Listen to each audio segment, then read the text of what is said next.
Uhuru, my name is Gaida Cambone and I am the Secretary General of the African People's Socialist Party USA. And I wanted to make a comment and give our position around this latest atrocity, this latest attack on our community by the United States government in the form of the U.S. police. And this happened to Sister Sandra Bland in Anywhere, Texas, but they call it Waller County, Texas. Where this sister was stopped by the police, and once again we see a police straddling a sister. This is something that we don't see happening with white people, but we see this police on top of this sister, number one, and next thing we know she's in jail for a routine, what would have been an unincidental kind of stop for any white woman, a routine traffic stop, and next thing the sister is dead. She is dead in her cell, and somehow or the other this is supposed to, and her family is supposed to believe that she committed suicide. A sister that was on her way for her job, looking, to receive a job, to take a job, to get an interview, whatever. But no cause, nothing that points to the fact that this woman would kill herself. Yeah, and this is, again, the same old thing that we see happening to our community. This is the same kind of blatant attack that our community is undergoing right now at the hands of the United States government, who treats us as an enemy population in this country. And I think that we have to, at this point, I saw a comment where somebody said, well, it's usually happening to men.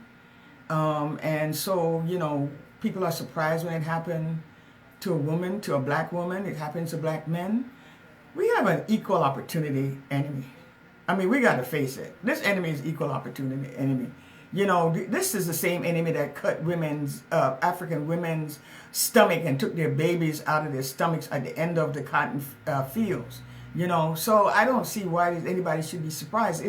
It's African people that's been slaughtered in this country on a daily basis without any intervention by any other nation, without any kind of regulation. It's like open season on Africans. And we have to be crystal clear that we don't have to wait for a coroner report to tell us how the sister died. She was not dead when she left home. She was not sick when she left home. When she left her family, she was healthy on her way to see about a job interview. She ended up dead at the hands of the enemy that we know that whenever we come into contact with, we are liable to die. So we don't have to go around in circles to find out, well, maybe she did. We don't have to entertain anything they said.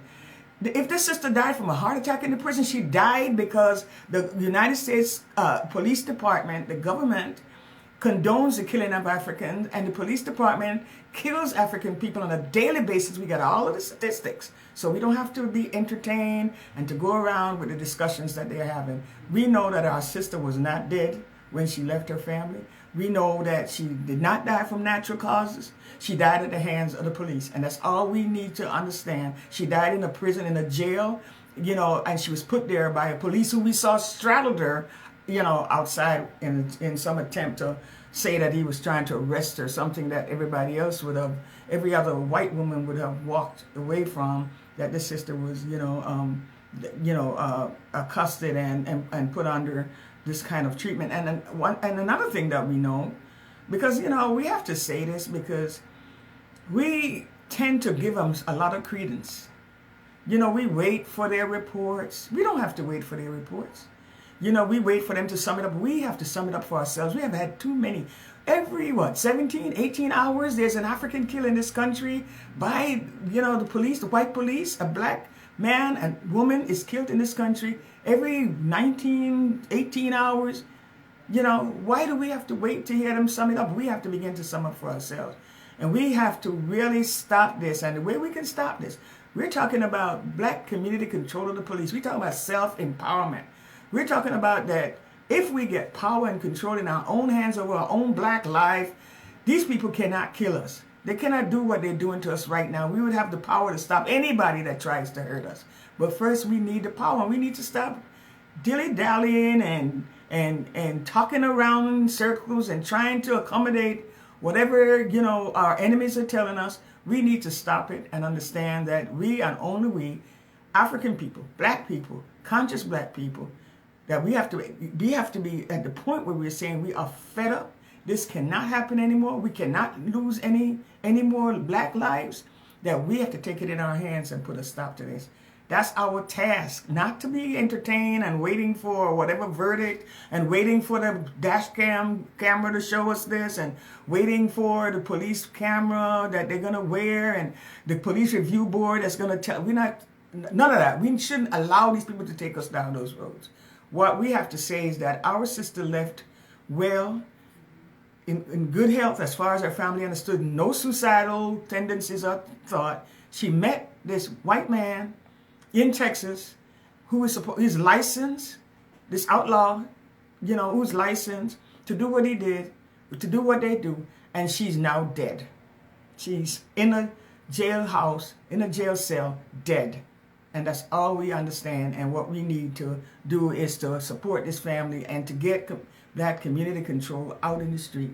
We have everybody that's listening or seeing this need to be able to say, I am going to get out here and rally around black community control of the police. We don't need to lose another life. We don't need to be convinced any other way. We need to understand that we have to stop it.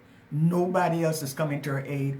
We have our power, the power of our own lives in our own black hands, and we have to move out to stop this.